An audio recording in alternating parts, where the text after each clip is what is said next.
दिल्ली के साथ साथ उत्तर प्रदेश के मिल्कीपुर विधानसभा उपचुनाव के लिए भी आज चुनाव प्रचार खत्म हो चुका है और इस सीट पर 5 फरवरी को भी मतदान होगा। मिल्कीपुर विधानसभा सीट पर बीजेपी और समाजवादी पार्टी के बीच प्रतिष्ठा की लड़ाई है और इस पर अनुसूचित जाति के लिए अगर हम बात करें तो 24% लोग हैं, जिनमें से 18% पासी है और यहाँ 17% ब्राह्मण और 16% यादव जाति के लोग रहते हैं। वहीं मिल्कीपुर में 9% मुस्लिम और 7% ठाकुर भी बसते हैं, जबकि कोरी समाज के 6% और अन्य जाति के 21% लोग रहते हैं। और इन्हीं जातिगत समीकरण को साधने और मिल्कीपुर में जीत हासिल करने के लिए बीजेपी और समाजवादी पार्टियों ने यहां ताबड़तोड़ प्रचार किया। मिल्कीपुर चुनाव प्रचार के आखिरी दिन समाजवादी पार्टी के मुखिया यहां आखिरी दाव खेलने पहुंचे और अपनी रैली में उमड़े जनसैलाब की तुलना महाकुंभ से कर दी। एक वो कुंभ है और दूसरा मिल्कीपुर का यहाँ पर समाजवादियों का कुंभ हो रहा है। और ये जो हमारे मिलने का, एक दूसरे के साथ खड़े होने का जो मिलन का कुंभ है, ये एक बार फिर सांप्रदायिक राजनीति को हमेशा के लिए खत्म करने का काम करेगा। अखिलेश यादव ने महाकुंभ में मौनी अमावस्या पर अमृत स्नान में मची भगदड़ को लेकर भी योगी सरकार पर जमकर हमला बोला और भगदड़ में हुई मौतों का आंकड़ा छुपाने का आरोप लगाया। हादसे को छिपाया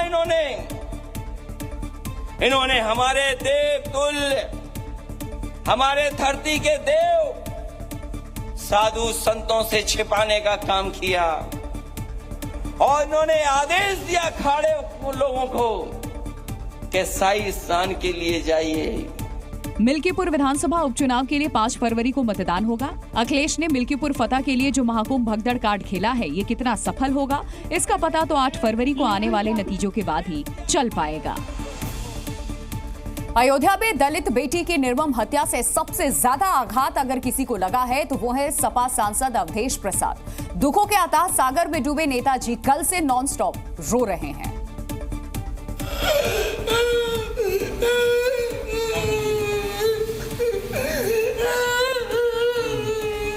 ये गम, ये आंसू, ये दर्द मेरा दिल नहीं करता, मेरा दिल नहीं करता। नेताजी इतना रोए कि अब तो आंसू भी बाहर नहीं निकल रहे।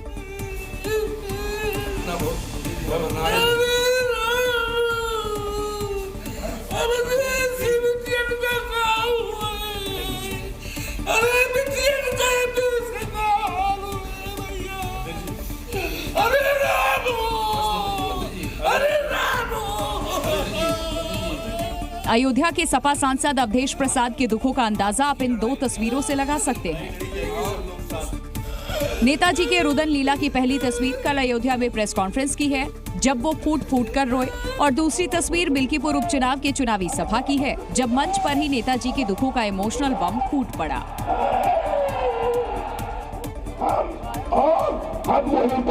लोकसभा से इस्तीफा दे देंगे।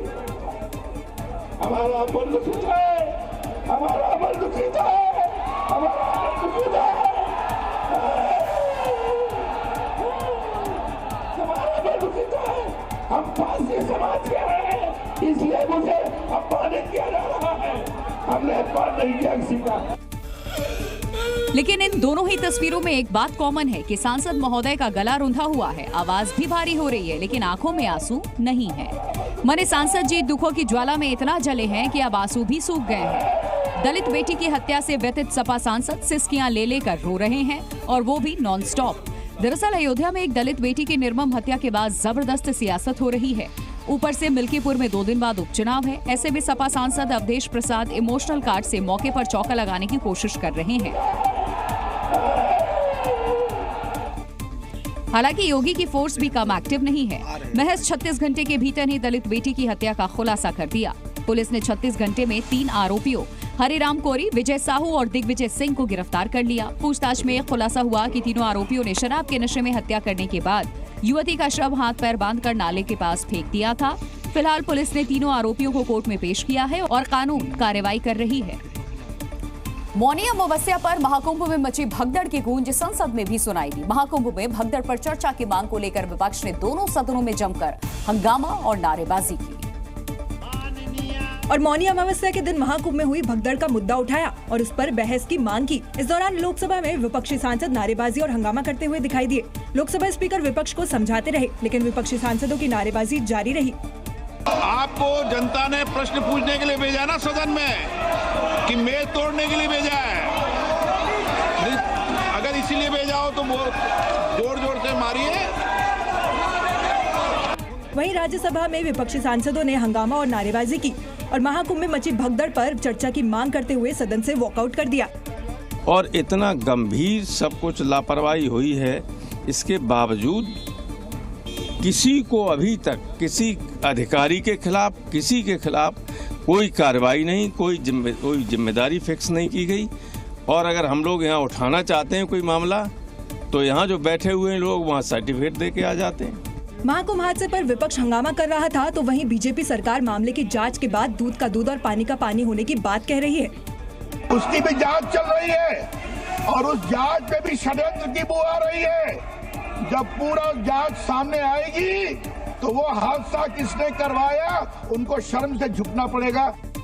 महाकुंभ में मौनी अमावस्या के दिन मची भगदड़ में 30 लोगों की मौत हुई थी, लेकिन विपक्ष सरकार पर मौतों का आंकड़ा गलत बताने का आरोप लगा रहा है। दिल्ली विधानसभा चुनाव के लिए प्रचार थम चुका है। 5 फरवरी को दिल्ली की जनता उम्मीदवारों की किस्मत का फैसला ईवीएम पर बटन दबाकर कर देगी।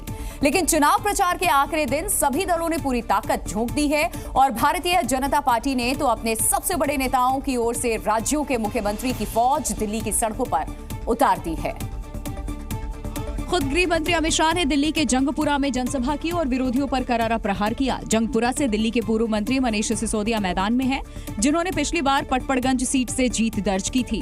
आपके यहाँ मनीष सिसोदिया जी आए हैं। मनीष जी को पूछना, भैया ऐसा क्या करा कि पटपड़गंज से आपको यहाँ पर आना पड़ा? पटपड़गंज छोड़कर आए। उन्होंने पटपड़गंज वालों को बहुत झूठे वादे किए। अब उनको लगता है जंगपुरा में जाकर हम लोगों को झूठे वादे कर कर बहला देंगे। तो वहीं दूसरी ओर भारतीय जनता पार्टी के दिग्गजों ने दिल्ली के दंगल में हुंकार भरी। रक्षा मंत्री राजनाथ सिंह ने छतरपुर इलाके में रोड शो किया। पहाड़ी मतदाताओं को लुभाने के लिए उत्तराखंड के मुख्यमंत्री पुष्कर सिंह धामी ने मोर्चा संभाला और पटेल नगर में रोड शो किया। गोवा के मुख्यमंत्री प्रमोद सावंत भी मैदान में उतरे और दिल्ली के सुल्तानपुरी में जनसभा और रोड शो भी किया। रोड शो के दौरान रक्षा मंत्री राजनाथ सिंह ने दिल्ली सरकार और केजरीवाल पर जोरदार निशाना साधा।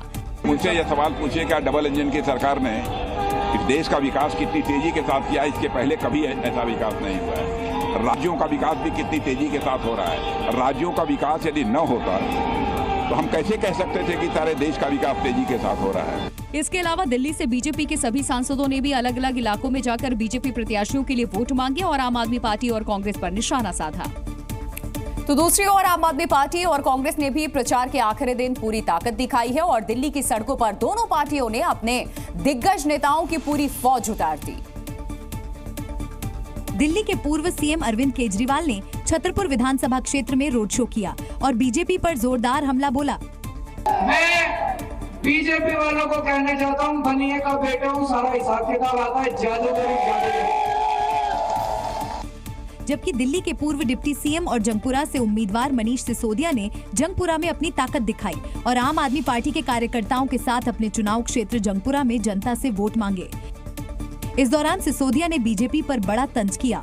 गुंडागिरी की राजनीति है, लड़ाने की राजनीति है, एक तरफ पढ़ाई लिखाई की काम की राजनीति है, एक तरफ बदमाशी और लूट खसोट की राजनीति है, भूमाफिया की राजनीति है। चुनावी प्रचार के आखिरी दिन कांग्रेस ने भी पूरा दम लगाया। कालकाजी विधानसभा सीट से कांग्रेस प्रत्याशी अलका लांबा ने रोड शो किया और यमुना में जहर की सियासत को लेकर केजरीवाल और बीजेपी पर निशाना साधा। अरविंद केजरीवाल ने नफरत जहर, दो राज्यों को लड़ाने की कोशिश की, हरियाणा और दिल्ली को आपस में लड़वाने की कोशिश की। हरियाणा ने जहर घोल दिया जमुना में। अरे जहर तो भाजपा और आम आदमी पार्टी की नाकामियों की वजह से आज जहरीली हुई है मेरी यमुना। दरअसल कालकाजी सीट की लड़ाई बेहद दिलचस्प है। यहाँ मुख्यमंत्री आतिशी खुद चुनाव मैदान में है तो कांग्रेस ने अलका को उम्मीदवार बनाया, जबकि बीजेपी ने रमेश बिधूड़ी को कालकाजी से प्रत्याशी बनाया है। दिल्ली में चुनाव प्रचार के आखिरी दिन बीजेपी ने अपने सभी मुख्यमंत्री को बारी बारी से अलग अलग विधानसभाओं में मोर्चा खोलने के लिए मैदान में उतारा। इस दौरान उत्तराखंड के मुख्यमंत्री पुष्कर सिंह धामी ने भी अलग अलग विधानसभाओं में रैलियां और रोड शो के जरिए केजरीवाल पर जमकर निशाना साधा।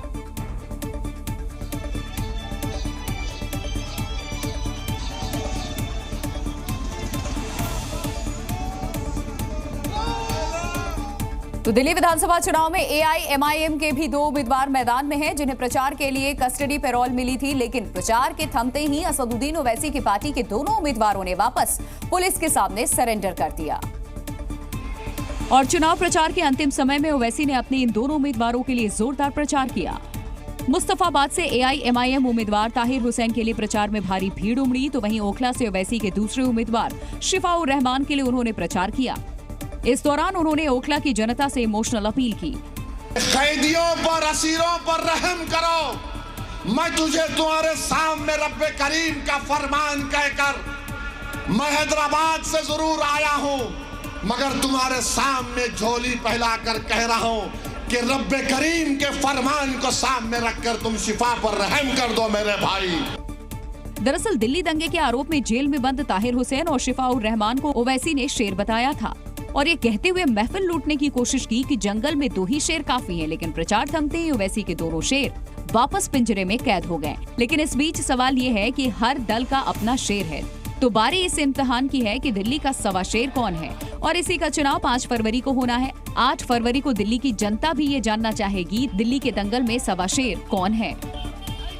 दिल्ली विधानसभा चुनाव में प्रचार के अंतिम दिन भी वार पलटवार का दौर जारी रहा और वोटिंग से 48 घंटे पहले सियासी दलों ने हर वो दांव चला जिससे दिल्ली की जनता का दिल जीत सके। दरअसल इस बार में पलटवार हर तरफ से हो रहे हैं और वार पलटवार में हर वो बाजी खेली गई है जिसमें नेताओं ने कहीं ना कहीं शब्दों की सीमा भी लांघी है। लेकिन इस सियासी दावपेच में दिल्ली की बात करें तो दिल्ली की जनता के दिल में कौन उतरा और मन से कौन उतरा, यह 8 फरवरी को ही पता चलेगा। और दिल्ली के पूर्व सीएम अरविंद केजरीवाल ने बीजेपी के खिलाफ बाजी पलटने वाला दांव चला। केजरीवाल ने आरोप लगाया कि भारतीय जनता पार्टी अपनी जीत के लिए साम दाम दंड भेद सारे हथकंडे अपना रही है। जो बीजेपी के अंदर से खबरें आ रही हैं कि वो दिल्ली पुलिस का बेजा इस्तेमाल करने वाली है, सारे कानून संविधान एक तरफ ताक पे रख के दिल्ली पुलिस को पूरी गुंडई पे उतारा जाएगा। ये अपने खूब सारे गुंडों का इस्तेमाल करके लोगों को डराएंगे। लेकिन बीजेपी भी पलटवार करने में पीछे नहीं रही और केंद्रीय मंत्री गिरिराज सिंह ने केजरीवाल और पूरी आम आदमी पार्टी पर जोरदार पलटवार किया। अरविंद केजरीवाल से बड़ा गुंडा दिल्ली के अंदर कोई है नहीं।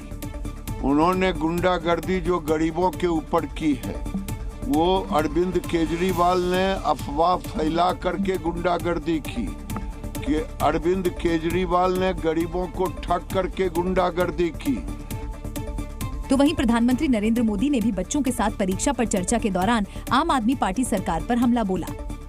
मैंने सुना है कि दिल्ली में 9वीं कक्षा के बाद बच्चों को आगे जाने ही नहीं देते। जो बच्चे गारंटी है पास होंगे उन्हीं को जाने देते। क्यों? क्योंकि उनका रिजल्ट खराब हो जाएगा तो मेरी सरकार की इज्जत खराब हो जाएगी। दिल्ली विधानसभा का चुनाव प्रचार इस बार कई मायनों में खास रहा। मुख्य मुकाबला त्रिकोणीय हो गया है, यानी कि आम आदमी पार्टी, बीजेपी और कांग्रेस एक दूसरे को चुनौती दे रहे हैं। लेकिन जो सबसे अलग रहा वो ये कि सभी दलों ने अपने घोषणा पत्र में एक बार में ना जारी करके टुकड़ों टुकड़ों में घोषणा पत्र को जारी किया और प्रचार थमने से पहले कांग्रेस ने दिल्ली की जनता के लिए नई प्रतिज्ञा ली और सत्ता में आने पर अपने घोषणा पत्र को पूरी तरह से लागू करने का वादा किया। दिल्ली कांग्रेस कमेटी के अध्यक्ष देवेंद्र यादव और कई दूसरे नेताओं ने प्रचार के आखिरी दिन पार्टी कार्यालय में एक साथ खड़े होकर इसकी प्रतिज्ञा ली। भाई बहनों के हितों का संरक्षण करेंगे, हितों का संरक्षण करेंगे। और कांग्रेस ने अपनी इस प्रतिज्ञा से एक बार फिर शीला दीक्षित के युग की याद दिलाई। खुदी हुई सड़कें, तारों के जाल, गंदगी, बदबू, मुख्यमंत्री टेम्परेरी मुख्यमंत्री, टेम्परेरी एमएलए, अब बदलाव है। नहीं मिल रहा भाजपा को वोट, नहीं मिल रहा आम आदमी पार्टी को वोट। इन दोनों की लड़ाई में मेरी दिल्ली बर्बाद हुई है। तो वहीं दूसरी ओर दिल्ली में मतदान से पहले कांग्रेस ने एक बड़ा दाव चला है। कांग्रेस अध्यक्ष मल्लिकार्जुन खड़गे ने ईगल टीम का गठन किया है। ईगल का मतलब एम्पावर्ड एक्शन ग्रुप लीडर्स और एक्सपर्ट्स है। इस ईगल कमेटी की जिम्मेदारी चुनाव आयोग पर नजर रखना और चुनावी धांधली को रोकना होगा। दरअसल कांग्रेस ने महाराष्ट्र चुनाव के नतीजों पर असंतुष्टि जताई थी और चुनाव आयोग से रुख स्पष्ट करने की मांग की थी। अब पार्टी ने खुद एक पैनल बनाया है जो हाईकमान को रिपोर्ट सौंपेगा।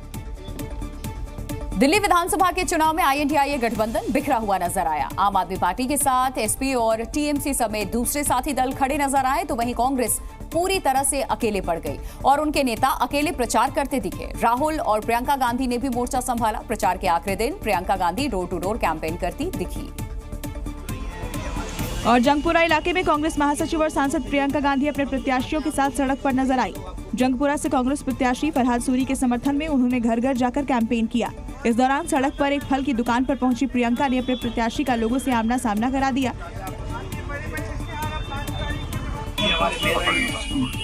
क्योंकि इन लोगों को बहुत सहयोग हो रहा है, हम तो चाहते हैं आप लोग सक्षम आइए, हम लोग आपको पूरा समर्थन दें कि हमारा सुख आप जैसे रहे वैसे बना रहे। इस दौरान प्रियंका ने दुकानदार से कांग्रेस की गारंटी पर सवाल किया। मैम हमने देखा गारंटी कांग्रेस का 25 रुपए दे 25। मैम हम लोग तो सपोर्ट करने वाले हैं सबको, क्योंकि हमारे सुख दुख में साथ रहे हैं। यही होना चाहिए मैम, होना चाहिए नहीं होगा। आप नेता से उम्मीद क्या करते हैं? मैम नेता से यही चाहते हैं कि हमारे भविष्य में हमारे लिए भी अच्छा करें। और आगे बढ़ने से पहले प्रियंका गांधी ने लोगों को पैम्फलेट बांटे और 5 तारीख का वादा लेकर आगे बढ़ गयी।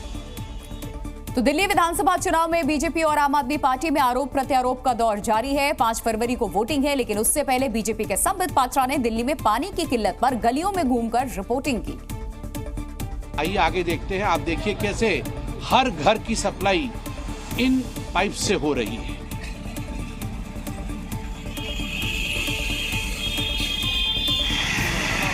अब बिना उनके इच्छा के ये सब तो नहीं हो सकती है ना। आप देखिए ये सब तो उनके बिना इच्छा के तो नहीं हो सकती है। आप देख रहे हैं वहां देखिए एक घर में जा रही है, कैसे पाइप जा रही है आप देखिए। क्या ये माननीय मुख्यमंत्री अतिशी जी जो अभी वर्तमान में मुख्यमंत्री है, पूर्व मुख्यमंत्री केजरीवाल जी जिनके हाथ में सारे विभागों का डोर है, जल मंत्री, दिल्ली जल बोर्ड और बाकी अधिकारी क्या ये देख नहीं सकते हैं? देखिए पानी ना आए बोल रहे हैं ना, पानी नहीं आ रहा ना बाबूजी। और ये जो पाइपें लगी हुई है मॉल की देखिए, मतलब सोचिए मॉल की पाइप है। मॉल मतलब मॉल की, मॉल से पानी आ रहा है। ये देखिए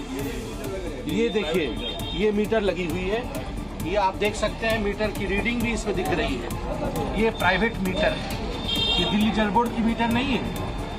ये दिल्ली जल बोर्ड की मीटर नहीं है, ये सरकारी मीटर नहीं है, ये प्राइवेट मीटर है। और जरा दिखाइए यहाँ पे, आप देखिए कैसे वेनिस बना हुआ है दिल्ली। वेनिस और यहाँ में फर्क सिर्फ कापासेडा में फर्क इतना है कि वेनिस में पानी नीचे होता है, यहाँ पानी सर के ऊपर है। बीजेपी के सांसद संबित पात्रा ने एक प्रेस कॉन्फ्रेंस में बांग्लादेशी और रोहिंग्या घुसपैठियों पर जवाहरलाल नेहरू यूनिवर्सिटी की 114 पन्नों की एक रिपोर्ट पेश की। रिपोर्ट के आधार पर उन्होंने बड़ा दावा किया है। संबित पात्रा ने JNU की रिपोर्ट के आधार पर दिल्ली की डेमोग्राफी बदलने की साजिश का खुलासा किया। ये वो रिपोर्ट है जिसे दिल्ली की जवाहरलाल नेहरू यूनिवर्सिटी ने जारी किया है। इस रिपोर्ट में दिल्ली में बांग्लादेशी और रोहिंग्या घुसपैठियों का विस्तृत वर्णन है। बीजेपी नेता संबित पात्रा ने इसी रिपोर्ट के आधार पर बड़ा दावा किया। ये जो इलीगल इमिग्रेंट्स हैं, ये बांग्लादेश से और म्यांमार से, बांग्लादेश से आए हुए इलीगल इमिग्रेंट्स और म्यांमार से आए हुए इलीगल इमिग्रेंट्स जिनको हम रोहिंग्यान्स कहते हैं। तो ये बांग्लादेशी घुसपैठिए और रोहिंग्यान घुसपैठियों का दिल्ली से क्या सरोकार है, यह 114 पेज का रिपोर्ट है। JNU की इस रिपोर्ट के आधार पर संबित पात्रा ने दिल्ली सरकार पर निशाना साधा है और आरोप लगाया कि कई राजनीतिक दल दिल्ली की डेमोग्राफी बदलने की साजिश रच रहे हैं। संबित पात्रा ने रिपोर्ट के आधार पर कहा कि बांग्लादेशी और रोहिंग्या घुसपैठियों की वजह से ही दिल्ली में मुस्लिम आबादी बढ़ी है, जिसकी वजह से दिल्ली की डेमोग्राफी में एक बदलाव आ गया है। संबित पात्रा के मुताबिक बांग्लादेशी और रोहिंग्या घुसपैठियों ने अवैध तरीके से दिल्ली में सेंधमारी की है। रिपोर्ट के आधार पर पात्रा का आरोप है कि कुछ राजनीतिक दल इसे बढ़ावा दे रहे हैं। उन्होंने आम आदमी पार्टी पर भी कई आरोप लगाए, साथ ही घुसपैठियों को फेक वोटर बनाने का भी आरोप लगाया। दिल्ली विधानसभा चुनाव के लिए प्रचार खत्म हो चुका है। 5 फरवरी को वोट डाले जाएंगे, तो वहीं सुरक्षा व्यवस्था को लेकर के दिल्ली पुलिस पूरे अलर्ट मोड पर है। चप्पे चप्पे पर पुलिस का चेकिंग अभियान तेज हो चुका है ताकि किसी भी तरह की संदिग्ध गतिविधि को रोका जा सके और शांतिपूर्ण तरीके से चुनाव को संपन्न कराया जा सके। इस सिलसिले में दिल्ली के कई इलाकों में पुलिस ने चेकिंग अभियान चलाया और हर आने जाने वाले की गाड़ियों की जांच की। ये चेकिंग अभियान हर जगह चलाया जा रहा है, लेकिन बॉर्डर इलाकों में खास नजर रखी जा रही है। इस चुनाव अभियान के दौरान पुलिस ने कार्रवाई करते हुए 78 करोड़ का नारकोटिक्स बरामद किया, जबकि 4 करोड़ कीमत की 1 लाख लीटर से ज्यादा शराब जब्त की गई। तो वहीं वोटिंग के लिए विशेष इंतजाम किए गए हैं। 3000 से ज्यादा संवेदनशील बूथों पर भारी पुलिस बल की तैनाती की जाएगी। पोलिंग स्टेशन पर ड्रोन से नजर रखी जाएगी और पैरामिलिट्री फोर्सेस की तैनाती की गई। कुल मिला के patrolling, area domination, border checking, हर तरह से ये सुनिश्चित किया गया कि चुनाव प्रचार के दौरान शांति रहे और चुनाव भी शांतिपूर्वक संपन्न हो सके। और अगर दिल्ली विधानसभा चुनाव के आंकड़ों पर नजर डालें तो दिल्ली में कुल 1,55,24,858 मतदाता हैं, जिनमें 83,49,645 पुरुष जबकि 71,73,952 महिला वोटर हैं। वहीं थर्ड जेंडर की बात करें तो उनकी संख्या 1,261 और पहली बार वोट डालने वाले वोटर की संख्या 2,83,000 से ज्यादा है, जिनके लिए दिल्ली में 13,000 से ज्यादा पोलिंग स्टेशन बनाए गए हैं। तो वहीं दूसरी ओर वोटिंग के लिए दिल्ली पुलिस ने चुनाव आयोग के निर्देश पर लोगों को जागरूक करने का भी काम किया, जिसके लिए दिल्ली पुलिस ने नुक्कड़ नाटक, प्रदर्शन और सेल्फी पॉइंट के जरिए मतदाताओं को जागरूक किया। पश्चिम बंगाल में छात्राओं से रेप की धमकी के बाद अब पुलिस के पहरे में सरस्वती पूजा का आयोजन कराया गया। कोलकाता के एक कॉलेज की छात्रा ने रेप की धमकी के बाद हाईकोर्ट का रुख किया था, जिसके बाद कोर्ट ने आयोजन कराने का पुलिस को आदेश दिया। जिसके बाद कॉलेज के छात्राओं ने पुलिस की सुरक्षा के बीच सरस्वती पूजा की। मामला कोलकाता के जोगेश चंद्र चौधरी लॉ कॉलेज का है, जहां सरस्वती पूजा के दौरान बाहर के कुछ लोग कॉलेज परिसर में घुस आए और सरस्वती पूजा रोक दी और छात्रा के विरोध करने पर उसके साथ रेप करने की धमकी दी। धमकी मिलने के बाद छात्रा ने हाईकोर्ट का दरवाजा खटखटाया और कोर्ट से पुलिस सुरक्षा मिलने के बाद कॉलेज परिसर में सरस्वती पूजा की। अब पुलिस प्रोटेक्शन दे रही है और हम सेफली पूजा कर पा रहे हैं, वही हमारा रिक्वायरमेंट था और वही फुलफिल हो रहा है, तो हम अब हैप्पी हैं। वहीं कोलकाता के कॉलेज में हुए सरस्वती विवाद पर सियासत भी शुरू हो गई है और बीजेपी ने इसे मुद्दा बनाते हुए ममता सरकार पर जमकर हमला बोला। तो मैं इस अवसर पर ममता बनर्जी को कांग्रेचुलेट करना चाहता हूं, क्योंकि उन्होंने सपना देखा था कि पश्चिम बंगाल को वो धीरे धीरे पश्चिम बांग्लादेश बनाएंगे। तो बांग्लादेश में जैसे पुलिस और आर्मी की सुरक्षा के बीच दुर्गा पूजा होती है और बाकी पूजा भी होनी पड़ती है, उसके बावजूद भी अटैक हो जाते हैं तो मूर्तियां तोड़ी जाती है। आज कलकत्ता में भी ममता बनर्जी ने कुछ हद तक उन्होंने सफल हो गया। राजस्थान विधानसभा में धर्मांतरण विरोधी बिल पेश हो गया है। इस बिल में लव जिहाद और जबरन धर्म परिवर्तन करने को लेकर के सख्त सजा देने का प्रावधान है। धर्म परिवर्तन और लव जिहाद जैसे मुद्दों को लेकर राजस्थान सरकार सख्त रवैया अपनाने के मूड में है, इसलिए राजस्थान विधानसभा में धर्मांतरण विरोधी बिल पेश हो गया है। स्वास्थ्य मंत्री गजेंद्र सिंह खिवसर ने इस बिल को पेश किया है। इस बिल को बजट सत्र में ही बहस के बाद पारित करवाया जाएगा। विधेयक के पारित होने की तारीख बाद में निर्धारित की जाएगी। इस विधेयक में लव जिहाद और धर्मांतरण पर कठोर सजा का प्रावधान है। नए कानून के तहत जबरन धर्मांतरण पर 3 से 10 साल की सजा का प्रावधान है।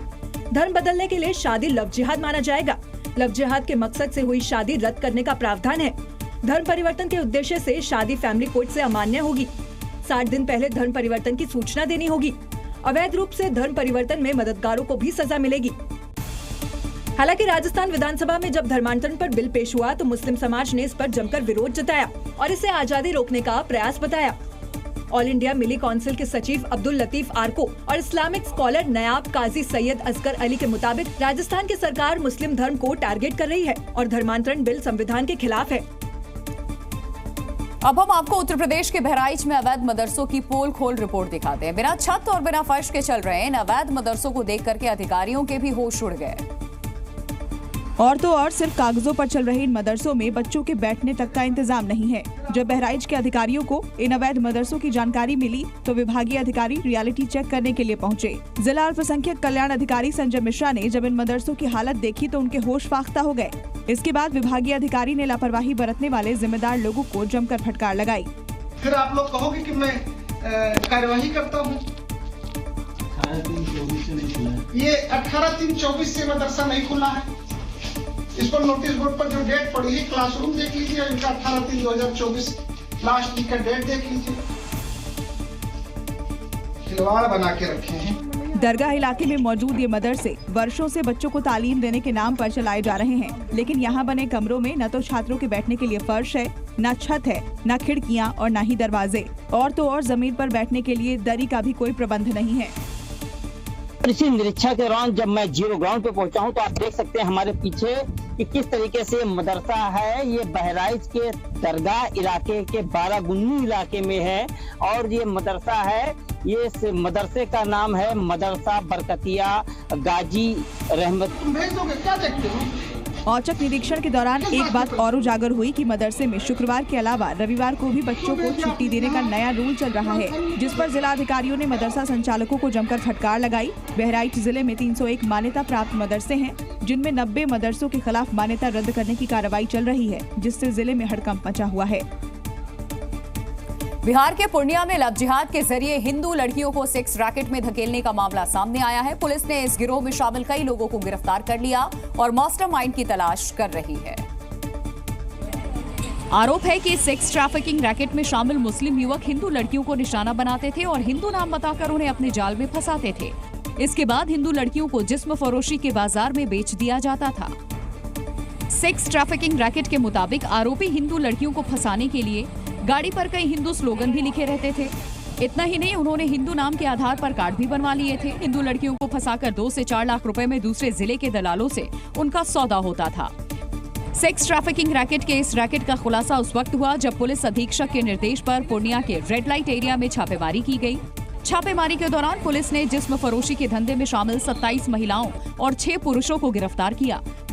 उस पे नहीं, इस पे हम लोग इनका आइडेंटिफाई करवाए हैं कि इनका कहाँ के रहने वाले हैं और किस जगह के हैं लोग, और उसी में जांच पता चला कि कई लोगों को जो ला के रखा गया था तो उनके आइडेंटिटी कार्ड वगैरह छीन लिए गए थे।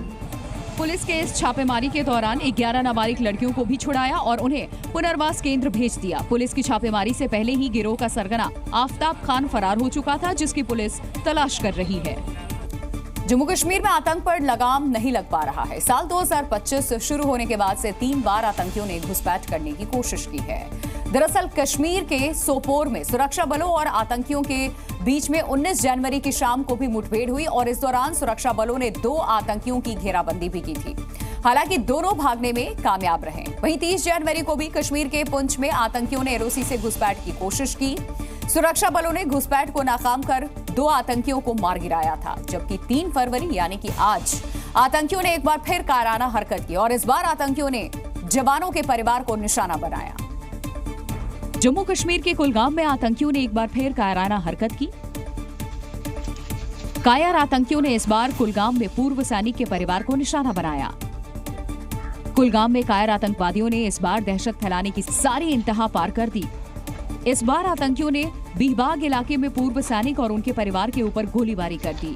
अपने घर के बाहर कार से उतरते वक्त पूर्व सैनिक पर आतंकियों ने ताबड़तोड़ फायरिंग कर दी।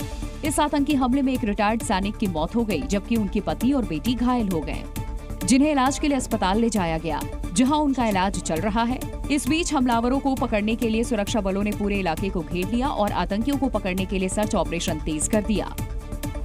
साल 2025 में कश्मीर घाटी में हुआ ये पहला आतंकी हमला है। घटना के बाद पूरे इलाके में सुरक्षा व्यवस्था हाई अलर्ट पर कर दी गई है। जम्मू कश्मीर में लंबे समय के बाद पूर्व सुरक्षा कर्मियों पर आतंकवादी हमलों की ये घटना देखी गई है, जिससे पुलिस और प्रशासन में चिंता बढ़ गई है। प्रयागराज महाकुंभ में बसंत पंचमी का अमृत स्नान संपन्न हुआ और इसी के साथ योगी की सौगंध भी पूरी हुई, लेकिन इसके लिए सीएम योगी सुबह 3 बजे से ही वॉर रूम में रहकर के पल पल की अपडेट ले रहे थे। जब महाकुंभ में स्नान का शंखनाद हुआ तो सीएम योगी वॉर रूम में ही मौजूद थे। महाकुंभ में अमृत स्नान पर सीएम योगी की लगातार नजर थी। सुबह 3 बजे से ही वॉर रूम में सीएम योगी प्रमुख गृह सचिव और डीजीपी के साथ डटे थे। साधु संतों और श्रद्धालुओं की सुरक्षा और व्यवस्था पर विशेष ध्यान दिया गया। सीएम योगी की पैनी नजर महाकुंभ में हो रहे अमृत स्नान पर भी थी, ताकि चूक की कोई गुंजाइश न रहे। साधु संतों और करोड़ों श्रद्धालुओं ने बसंत पंचमी पर आस्था के संगम में डुबकी लगाई। 14 जनवरी से अब तक करीब 35 करोड़ लोग पावन संगम में स्नान कर पुण्य अर्जित कर चुके हैं। यह आंकड़ा 40 करोड़ भी हो सकता है। बसंत पंचमी पर भी करोड़ों श्रद्धालुओं का हुजूम संगम नगरी पहुंचा था और इसीलिए चप्पे चप्पे पर सुरक्षा के पुख्ता इंतजाम थे। सीएम योगी खुद वॉर रूम में पल पल की अपडेट ले रहे थे। हर कैमरे से श्रद्धालुओं की निगरानी की जा रही थी। डीजीपी प्रमुख सचिव गृह को विशेष निर्देश दिए गए थे। सीएम कार्यालय को भी आवश्यक दिशा निर्देश थे ताकि श्रद्धालुओं को बेहतर सुविधा मिले और स्नान के दौरान कोई असुविधा न हो। मेले में मौजूद अधिकारी लोगों से लगातार अपील कर रहे थे। अखाड़ों के साथ स्नान पर विशेष एक्शन प्लान बनाया गया था। श्रद्धालुओं से गाइडलाइंस को फॉलो करने की अपील की जा रही थी और इसीलिए बसंत पंचमी का अमृत स्नान हर हर गंगे के साथ सफल हुआ। प्रयागराज महाकुंभ में आस्था के अलग अलग रंग देखने को मिले। जब 13 अखाड़ों के साधु संत और नागा सन्यासी बसंत पंचमी के अमृत स्नान के लिए निकले तो संगम तट पर सनातन की दिव्य झलक देखने को मिली। महाकुंभ की इन दिव्य झांकियों पर अखंड कवरेज जी न्यूज ने की है। अमृत स्नान के लिए निर्मोही गणिनी अखाड़ा की शोभा यात्रा त्रिवेणी संगम के लिए रवाना हुई तो साधु संतों का उत्साह देखते ही बन रहा था। कुछ ऐसा ही भव्य और दिव्य नजारा उस वक्त भी दिखाई दिया जब त्रिवेणी संगम में स्नान के लिए हजारों साधु संत और नागा सन्यासी ब्रह्म मुहूर्त में निकले। ड्रोन कैमरे से लिए गए इस वीडियो में देखिए हजारों साधु संत अमृत स्नान के लिए संगम की ओर बढ़ रहे हैं। भक्ति रस में सराबोर कर देने वाली ये तस्वीरें भी देखिए। बसंत पंचमी पर अमृत स्नान के लिए अखाड़े अपने देवताओं के साथ त्रिवेणी संगम की ओर बढ़ते हैं। दिव्य रथों पर सवार संत महात्मा और हाथ में सनातन ध्वज लेकर हर हर महादेव का जयघोष करते श्रद्धालु, ये अनुभूति ही दिव्यता का एहसास करा रही है।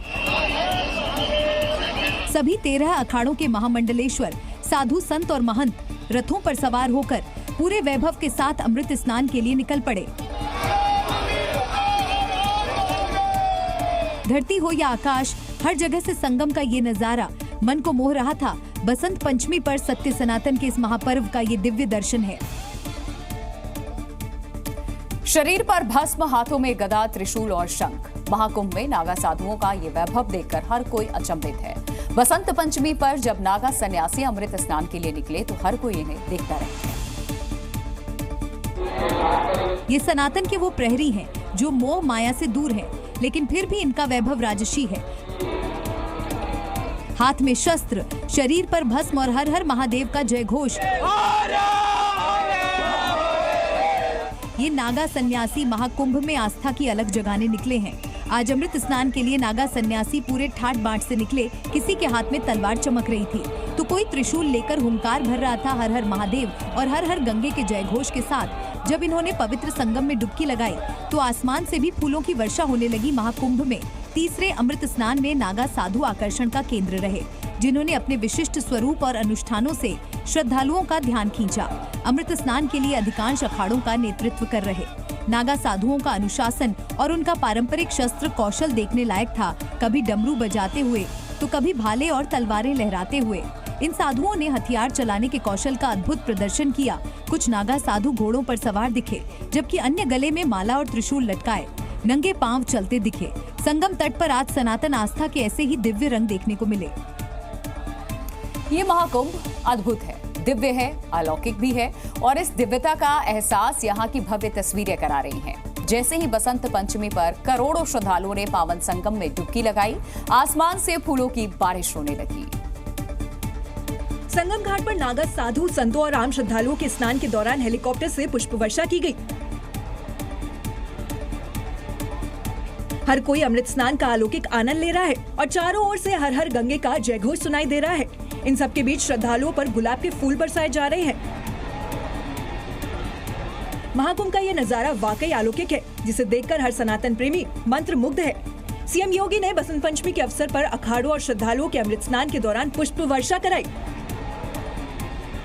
संगम की रेती पर संतों के पावन कदम और हेलीकॉप्टर से फूलों की बारिश मन को मोह लेने वाला नजारा था। ड्रोन कैमरे से रिकॉर्ड की गई इन तस्वीरों को देखकर महाकुंभ के वैभव और दिव्यता का अंदाजा लगाया जा सकता है।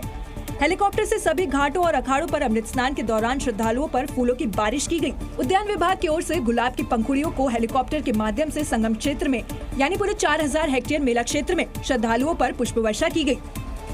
ब्रज में बसंत पंचमी से ब्रज की होली की शुरुआत हो गई। वृंदावन के बांके बिहारी मंदिर में भक्तों पर होली का रंग चढ़ा। अबीर गुलाल उड़ाकर भगवान श्री कृष्ण को रंगों से सराबोर किया गया।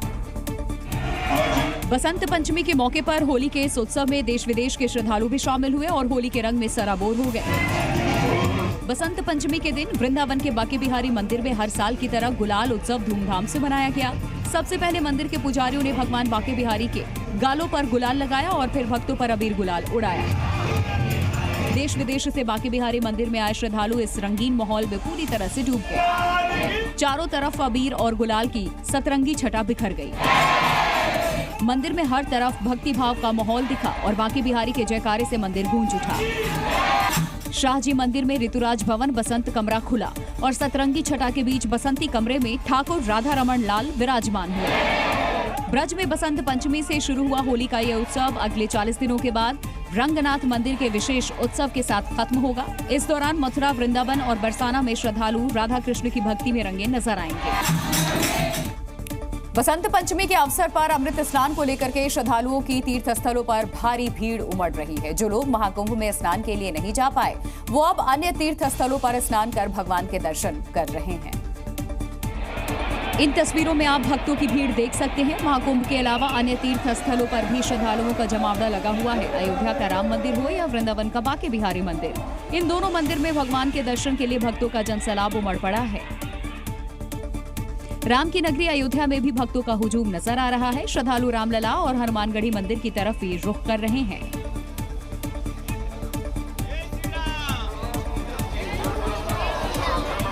लाखों श्रद्धालु जो है अयोध्या पहुंच रहे हैं, आराध्य का दर्शन कर रहे हैं और आज का दिन काफी विशेष है, काफी महत्व माना जाता है क्योंकि आज बसंत पंचमी है और बसंत पंचमी को लेकर जो है सुबह से श्रद्धालु रामनगरी पहुंच रहे हैं, सरयू में स्नान कर रहे हैं।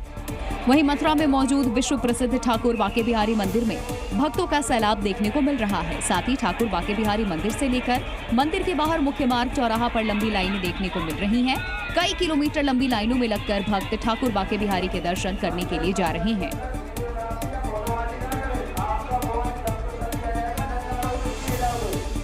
भक्तों की बढ़ती संख्या को देखकर अयोध्या और मथुरा में सुरक्षा के पुख्ता इंतजाम किए गए हैं। हर मंदिर पर श्रद्धालुओं की सुविधा के लिए पुलिस फोर्स तैनात है।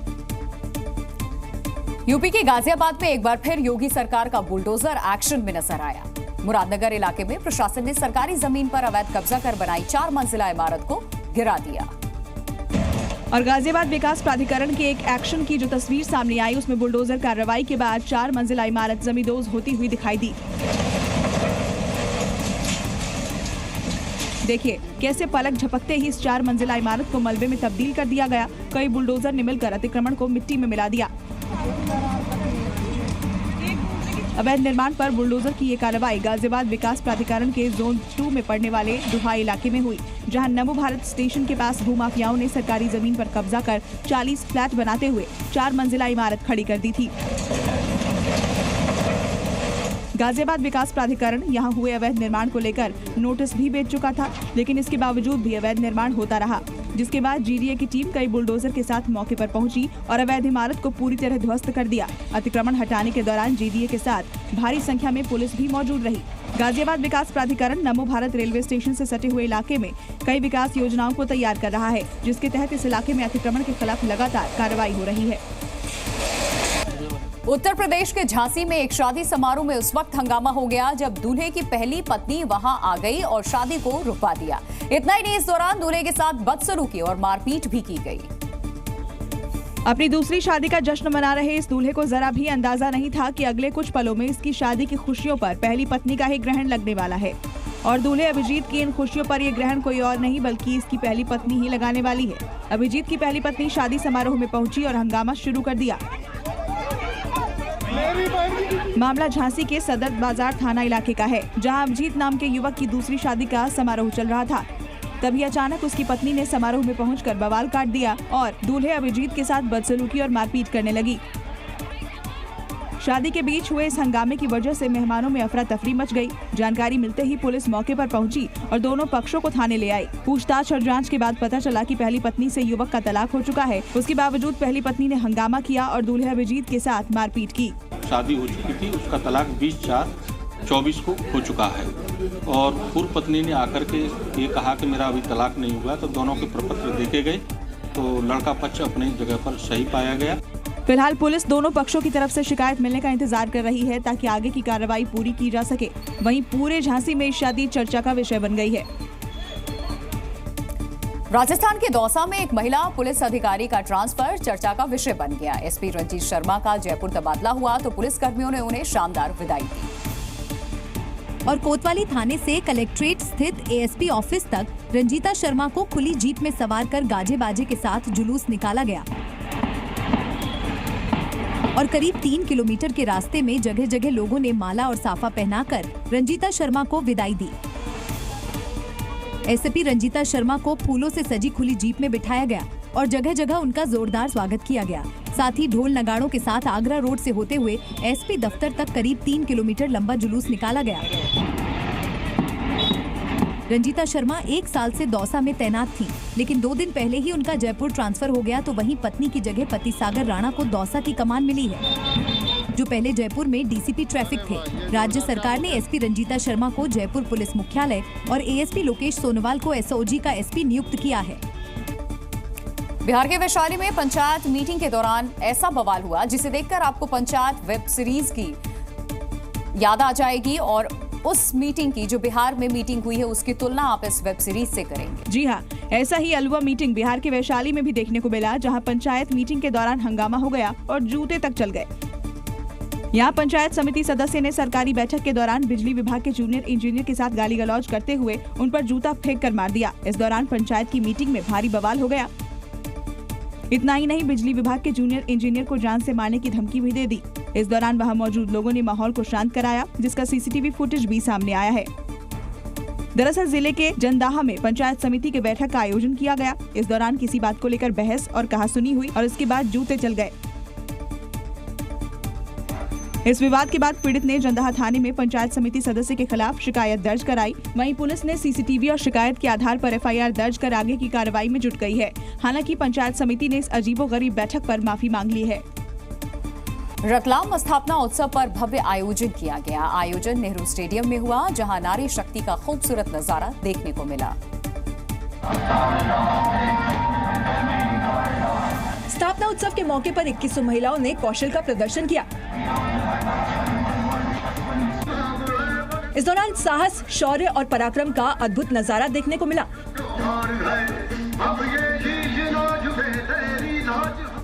स्टेडियम का पूरा परिसर भी भगवा ध्वज से सजा हुआ दिखाई दिया। महिलाओं ने तलवार से हैरत अंगेज करतब दिखाए। किसी ने मां काली का रूप धारण कर तलवार घुमाई तो किसी ने झांसी की रानी बनकर तलवार से करतब दिखाया। महिलाओं ने पीले और भगवा रंग के कपड़े में हाथों में तलवार लेकर भारत माता की जय, जय भवानी, जय शिवाजी, जय जय श्री राम और हर हर महादेव की गूंज के साथ अपने साहस का प्रदर्शन किया।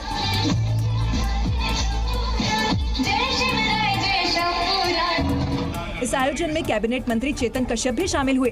कार्यक्रम में मंत्री कश्यप को तलवार भेंट की गई। और आपका यह प्रदर्शन निश्चित रतलाम के आसपास दुश्मनों को फटकने भी नहीं देगा आपके प्रदर्शन के माध्यम से। अंत में आतिशबाजी के साथ मैदान में 2100 महिलाओं ने एक साथ एक देशभक्ति धुन पर तलवार से करतब दिखाकर प्रदर्शन किया।